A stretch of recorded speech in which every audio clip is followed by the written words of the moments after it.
Well, let's ask a man who knows Donald Trump well. He's former State Secretary for Commerce, Wilbur Ross, who joins me now live. Thank you very much, Mr. Ross, for joining us here on the programme.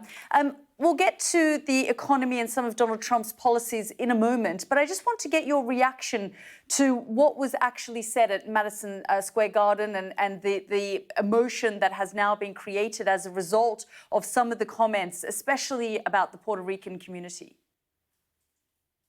You know, I think the truth is that Latino Americans in general have been moving very much toward Donald Trump, Puerto Ricans and others as well.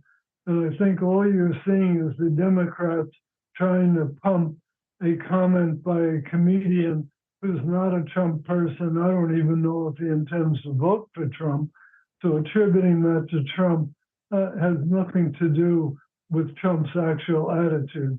You heard the former governor say how promptly Trump reacted to help Puerto Rico after the hurricanes that occurred early in his administration.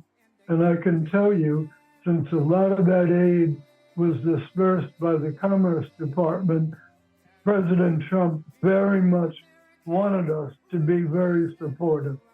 So the notion that this changes anything is silly, it's baseless, and it's wishful thinking on the part of the Democrats. Do you think, though, that the president should come out and should condemn the comments? I don't think that if he has to comment on everything every comedian says, how about all the left-wing comedians who mock him at every rally, who call him a fascist? I don't see Kamala Harris retracting those, and those are much more serious than this little flip thing that some comedian said. It's a lot of nonsense. I guess because it was said at his rally ahead of him speaking. He doesn't get to censor what people say at the rally, particularly not comedians. It's just not the way the world works. And there are a lot more important issues than that. Well, let's get to some of those issues, Mr. Ross. You know, the economists now are saying that the economy of the United States is the envy of the world. Why do you think, when the economy is now doing quite well and unemployment is down, so is inflation, that people are still seeing the economy as a #1 issue in the United States when it comes to this election? Well, they are, and they are correct, because first of all, the favorite measurement that the Federal Reserve uses of inflation is a very narrow measure.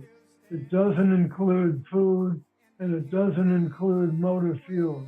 And yet food is one of the big problems that people have felt. So the reason the average American doesn't like the economy is it's not treating the actual real-world person very favorably. Economists live in a little bit of an ivory tower, and almost all of those same economists have been anti-Trump since the very beginning. Do you think that imposing tariffs, which is something that Donald Trump is likely to do if he is back in the White House, could further hurt, Mexico's economy, for example, which could have an adverse effect on the United States? Well, the biggest problem that the Mexican economy has is that the Labrador government reneged on some of the commitments they made in the USMCA treaty.